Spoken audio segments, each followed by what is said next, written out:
ಬಹಳಷ್ಟು ಜನ ಈ ಜಾಗಕ್ಕೆ ಕರೆಯೋದು ಲ್ಯಾಮಿಂಟನ್ ರೋಡ್ ಅಂತ, ಆದ್ರೆ ಇದರ official name sir Siddappa Kambali ಮಾರ್ಗ. ಸರ್ ಸಿದ್ದಪ್ಪ ಕಂಬಳಿ ಅಂದ್ರೆ ಯಾರು ನಿಮ್ಗೆ ಗೊತ್ತಾ? ಇವರು ನಮ್ಮ ಪ್ರದೇಶದ ಕ್ವಿಟ್ ಇಂಡಿಯಾ ಮೂವ್ಮೆಂಟಿನ ನಿರ್ಭೀತ ನಾಯಕರು. ಬಹಳ ಸರಿ ಬ್ರಿಟಿಷರ ವಿರುದ್ಧದ ಪ್ರತಿಭಟನೆಗಾಗಿ ಜೈಲಿಗೆ ಹೋಗಿದ್ದರು. His vision gave strength to our freedom struggle. His dream of a united Karnataka lives on. Remember Sir Siddappa Kambli this Independence Day. ಇದು ಒಂದು ಏರ್ಪೋರ್ಟ್ ಅಂತ ಕಾಣುವ ನಮ್ಮ ಹುಬ್ಬಳ್ಳಿ ರೈಲ್ವೆ ಸ್ಟೇಷನ್. ನಿಮ್ಗೆ ಗೊತ್ತಾ, ಫ್ರೀಡಮ್ ಸ್ಟ್ರಗಲ್ ನಲ್ಲಿ ಇವನ್ ನಮ್ಮ ಲೋಕಲ್ ಟ್ರೈನ್ಸ್ ಒಂದು ಪಾತ್ರವಿತ್ತು. ಫ್ರೀಡಮ್ ಸ್ಟ್ರಗಲ್ ಒಳಗ ಕ್ರಾಂತಿಕಾರರು ಬಾಂಬೆ ಪ್ರೆಸಿಡೆನ್ಸಿ ಮತ್ತು ಮೈಸೂರು ಸ್ಟೇಟ್ಗಳ ನಡುವೆ ರಹಸ್ಯವಾಗಿ ಸಂಚರಿಸಲು ಹುಬ್ಬಳ್ಳಿ ಧಾರವಾಡ ರೈಲು ಮಾರ್ಗವನ್ನೇ ಬಳಸುತ್ತಿದ್ದರು. ಇಂಡಿಯನ್ ಫ್ಲಾಗ್ ರೆಡಿ ಆಗ್ಲಿಕ್ಕೆ ಆಥರೈಸ್ಡ್ ಯೂನಿಟ್ ಹುಬ್ಬಳ್ಳಿ ಬೆಂಗೇರಿ ಖಾದಿ ಗ್ರಾಮೋದ್ಯೋಗ ಅಂತ ನಿಮಗೂ ಗೊತ್ತು.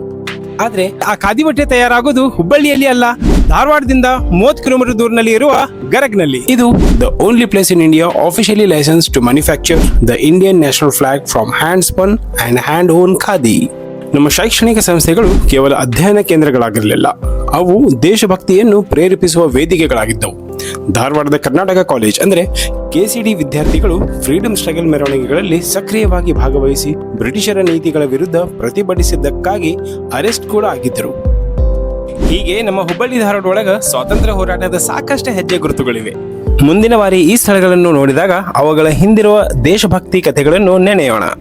ಈ ವಿಡಿಯೋ ಬಗ್ಗೆ ನಿಮ್ಮ ಫೀಡ್ಬ್ಯಾಕ್ ಕಮೆಂಟ್ ಮಾಡೋದು ಮರಿಬೇಡಿ. Happy independence day.